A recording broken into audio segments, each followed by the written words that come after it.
ho aminareo hatrany ny fahasoavan'i Jesoa Kristy Tompontsika. Amen. Andeha araka hivavaka isika.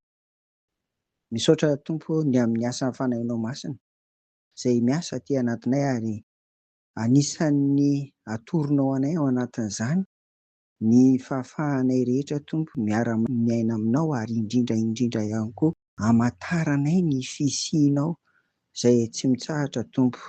Maneho zava-tsoa amin'ny fiainanay koa aoka mba hitoetra betsaka aty anatinay ny fanahinao masina Tompo. Ary irianay tokoa izany amin'ny anaran'i Jesoa. Amen. Omaly tsika dia nijery ry havana ny amin'ny hoe ny fanahy masina no manao tombo-kase. Dia io tombo-kase io izany no mahatonga antsika ho zanak'Andriamanitra, mpanara-dian'i Jesoa Kristy. Zava-dehibe amintsika izany. Efesiana 1:17 no ahitantsika an'izany. Fa ho tohizantsika izany amin'ity anio ity dia Efesiana 1:1 ihany ny 17. Andeha ho vakiana hatrany amin'ny anaran'i Jesoa izany.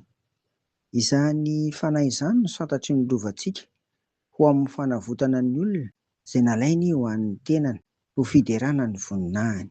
Amen. Ankoatra ny fanahy masina nanao tombo-kase araka ny nambara teo ry havana dia misy roa koa izany reto ny asan'ny fanahy masina ho an'ny fiainan'ny mino.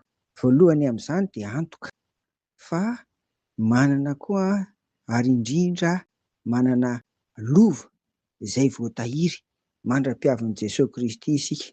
Dia tsy inona akory izany lova izany fa ilay fanavotana. Izay izany no voalohany eto. Ary ny faharoa kosa dia ny fanahy masina ihany koa no miantoka ny fiainan'ny mpino, mandra-pahatonga ny fanavotana ary indrindra mandra-pahatonga ny farany. Ireo ny porofo fa misy ny voafidin'Andriamanitra dia voafidiny ao anatin'io fanahy masina io izany. Ary ny ataon'ireo dia tsy inona akory fa ho fiderana ny voninahitr'Andriamanitra.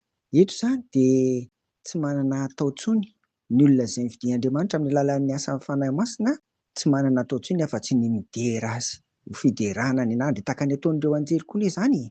Ary izany ry havana no toky ho antsika fa tena anisan'ny zanak'Andriamanitra antsika ka dia isaorana betsaka Andriamanitra raisy zanaka ary fanahy masina miara-miasa mba hahatonga antsika hoe tena misy tokoa ny antom-pisiantsika. Dia ny antom-pisiantsika dia avy amin'ny fanahy masina no mahatonga an'izany indrindra. Dia dera ary ho an'Andriamanitra fa toy ny nataony Emaly dia ny fanahy masina ihany koa hitoetra anatintsika mandrakariva ry havana, mba hitoerantsika koa ao amin'ny tombo mba tsy halantsika ao amin'ny tombo hitoerantsika ao foana mandra-piaviny. Amen. Andeha isika hivavaka. Dia misaotra anao hatrany izay Tompo fa manana lova izay fanavotana ao aminao ary miandrandra koa izay ny lanitra noho ny asa amin'ny fanahy masina Nataolo izany. Dia ataovy mendrika an'izany fiderananao izany izahay Tompo.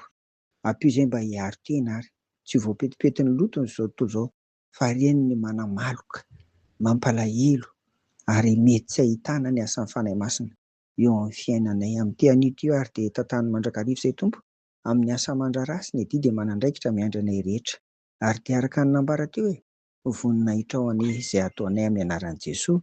Amen. Ho aminareo ry havako ny fiadanan'i Jesoa. Amen.